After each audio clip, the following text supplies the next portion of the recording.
Welcome to Stock Talk with Mike. Today I'm going to cover my top 5 growth stocks. These are my highest conviction in my growth portfolio. And naturally, of course, then these are my 5 largest positions in my portfolio. And I think that's really important. Your highest conviction stocks should be weighted appropriately as your largest positions because they're going to have the most outsized effect on your portfolio gains and give you the best chance of beating the market. So my top 5 growth positions actually make up about 1/3 of my total portfolio, and I try and have my top 10 positions make up about half of my overall portfolio worth. And I think that's really important. I think a lot of people do some kind of mental accounting where they take money they maybe made in the market and treat that differently than new hard-earned capital that they're deploying in the market. And what I mean by that is, say you have you bought Tesla back in the day and it ran up 1,000%, and now you haven't done any trimming,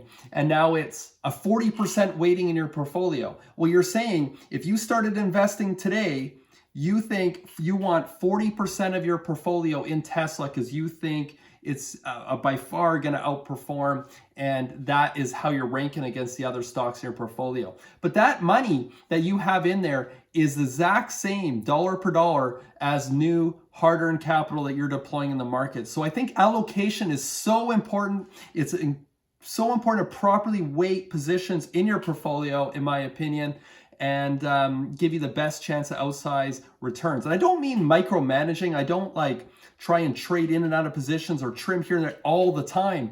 But after some big moves, big run-ups, and I start to see positions get outsized, I'll start scaling them back a little bit, and then I'll add if I still have high conviction, even if I see a bit of a sell-off, but I think the underlying fundamentals of the company are still really good, I'll add back those shares and kind of work that position.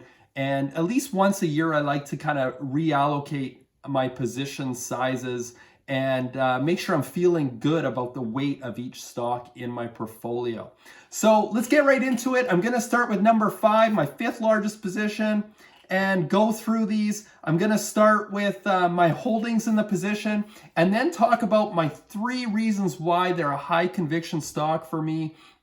The top 3 reasons I think they're going to outperform the benchmark, the S&P 500, for the next 5+ years. And I really look at it in 5+ years. These are holdings that I'm not saying these are top growth stocks because I'm looking at any technicals saying, oh, this is a level of support here and I think it's poised to take off from a technical. I'm talking about the actual underlying company fundamentals that I think they're well positioned to continue to ride tailwinds and outperform over the long term. I'm looking 5+ years time horizon. So let's dive right into it. First, number 5 is Sea Limited, ticker SE. They're the Singapore-based e-commerce play. They also have a digital entertainment branch of their business, which has mobile games like Free Fire, which has been a huge revenue generator for them. And their e-commerce platform is called Shopee. They're also in the digital wallet space with C Money as well. But looking at my holdings, I first invested in C back in August of 2020, and it was around $120.50 a share. I purchased that, and that has performed, my initial position has performed incredibly well, up 156.7% on that initial position. And then I actually have been adding a little bit here in 2021, actually increasing my cost basis, which I'm never afraid to do. Back in March, I added 5 more shares at $216.25. About a week later in March, I added 5 more shares at $213.35. And then at the end of March, I added 5 more shares again at $205.66. And all those additions have also performed extremely well in 2021 for me, up 43, 44, and 50% respectively in the matter of months here. You average all that out, and my annualized return is 149%. But it's a bit subdued because I've been dollar cost averaging up. And I'll also trim my initial position also. I'm not really worried about ruining my cost basis or anything like that. It's about best chance of market-beating returns moving forward. So if I have new capital, I'm not afraid to dump it into a stock that's already performed well if I think its prospects for the future are still really strong. So why do I have such high conviction in C Limited to have the 5th largest position in my growth portfolio? Well, it's in my growth portfolio and they're an absolute revenue beast. In 2021, they're looking at 104% revenue growth estimated for the full year 2021.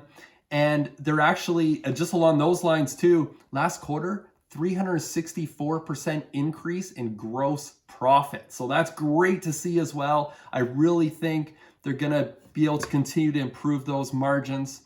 And they're in number 2 is they're in an emerging market where I don't have a lot of exposure in emerging markets. So it's nice to have that diversity in my portfolio. And Singapore is one of the top fastest growing, all of Southeast Asia is some of the fastest growing emerging markets out there. And with all the issues in China right now, it's not necessarily the best place to necessarily deploy capital, although I think some opportunities are coming there with the suppressed prices we're seeing. But and number 3, I just think there's a lot of tailwinds for this company. They're in so many of the right spaces with e-commerce, digital payments, digital wallets, so that fintech space as well. And then also gaming. These are industries that are growing, and in an emerging market, there's just so much opportunity there for C Limited. I'd rather be invested in a company like this than say a shrinking industry, say like oil, for example. Next, number 4 on the list is NVDA, ticker NVDA. I recently did a video on NVIDIA. I first purchased NVIDIA back in August of 2017. They recently did a 4-to-1 split, but this is split adjusted. My shares were purchased at $41. I actually purchased more than that, than these 4 shares, but I've also trimmed during high points and then added back recently. But that initial position that I had in NVIDIA is up 405.5% over the last 3 years or so here. So it's been an absolute phenomenal performer for me, and I plan to continue to hold NVIDIA as a top position for the foreseeable future, definitely looking 5+ years out. In February of 2019, I actually added some more NVIDIA. They had quite a sell-off, and split adjusted, I purchased a lot of NVIDIA at $36.96, again, split adjusted, and that position's up 463%, even more. And then in March 4th of 2021, so this year, I purchased 8 shares at $123.99 split adjusted, and those shares in a matter of like 4 months or so here, up 67.88%. So just been a phenomenal performer for me. Averaging those up still 251% based on my current cost basis. And that would be better, obviously, if I wasn't adding at higher levels and increasing my cost basis in the stock. All right, so why do I like NVIDIA? Well, again, I mentioned I just did a video on it recently, but they're really on the forefront of disruptive technology and growth industries. Their GPUs, their graphic processing units that they produce, obviously have a long standing history in gaming, but it's more than that now. Their chips are used in AI, artificial intelligence, obviously. They're a key player working with a lot of auto partners on autonomous driving and AR, VR, so that your metaverse, right? You're going to hear that term a lot, I think, over the next decade. The metaverse is coming, and AR, VR. NVIDIA is going to play a key role in the metaverse, AR, VR space, and they already are, and it's already a big revenue driver for them. As far as revenues, they had 56% revenue growth expected this year, which is massive. This is over $500 or $600 billion company, still growing very fast, very rapidly, an extremely high margin business, close to 50% gross margin, just incredible. Cash cow. They even pay a small dividend, believe it or not, with a company with this kind of growth. Very small, but they do. And they're founder led with Jensen Huang. I think he obviously he's functioning and executing at a high level as their CEO, founder as well, as I mentioned, but he also just knows how to talk to analysts. And when I listen to those conference calls, you have such high conviction after you listen to him. I really encourage you to listen to NVIDIA conference call. I think he's just an incredible CEO and a big part of NVIDIA's success. Number 3, and it's Unity Software, ticker U. Again, this is that metaverse play. They're the 3D engine for game developers and also other applications and into other industries that I've talked about in recent videos. And they're relatively new to the public markets. Back in 2020, I first invested in Unity actually prior to December 31st, 2020. I think I got in at like $60 to $70 a share, and it quickly shot up. And I don't usually do this, but this one I timed incredibly well. I sold very close to all-time highs near 170. And I only had a small position at the time. I hadn't built out that position yet. And it just went up so quickly. I don't even know why I did this, because it's not totally like me, but I think it's because I only had a small bit of money in the position already. I decided to completely sell out of my position. I really liked the stock. I just thought it runs so fast, and I saw that valuations trading at 50 or 60 times sales. It's just crazy high. And I think at the time I was starting to worry about some of the valuation of some of these stocks. So I completely sold out. And then I had a bit of FOMO. I saw a little bit of a sell-off, and I actually jumped back in at as I saw it drop like 10% from where I sold it or so, and I nibbled with some shares again at December 31st of 2020 at $152.95. But I had already like over doubled my my position in Unity and cashed out prior. So that initial position at $152.95 that I retook, that I still hold now, is down 19.69%. But I've added, you can see a number of times since then, because this is a company I definitely want to build out a position. Back in February of this year, added more at 132, added more at 190, 119, and then I really started to load up at values under 100. So in March, I bought some at 97.50, 88.75, 87.19, and recently even a bit higher at 99.95 when it dipped below 100 again. And all these averaged up my current cost basis. I'm up around 10.93% or so. So pretty happy with that. I have a position built out, and I'm very happy with my position size in Unity right now. Why I like Unity?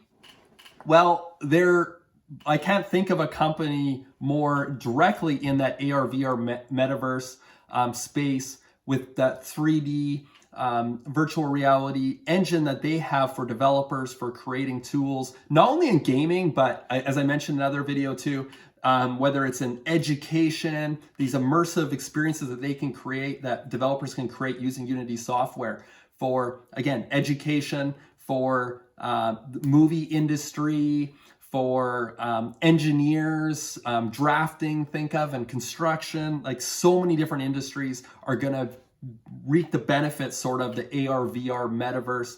And I think Unity is only just getting started. I think people see them saturated in the gaming market and think like, where are they going to go from here? Well, gaming's not done either, right? Gaming's going to continue to grow. And again, they're going to ride these tailwinds of these emerging, growing industries. And really, Unity is the best in class in gaming. They account for 70% of the mobile games out there created using the Unity's platform. So obviously, just best in class. And I like to be invested in the best in class of a particular product or industry. And again, just massive revenue growth. Their CEO is committed, and they think it's very realistic for that for foreseeable future, 5+ years, that they can have this 30 to 40% revenue growth moving forward. So just a rock solid company performing extremely well. That's Unity. Number 2, my second largest position, and this is a relatively new position for me, just started up this year, again, pretty new to the public markets, and that's Airbnb, ticker ABNB. I started my position in January 20th of 2021, 10 shares at 167, down on that initial position, 14% or so. But again, I've plugged away, lowering my cost basis, buying more shares at 154, 135, more at 135, 134, 148 and then 136.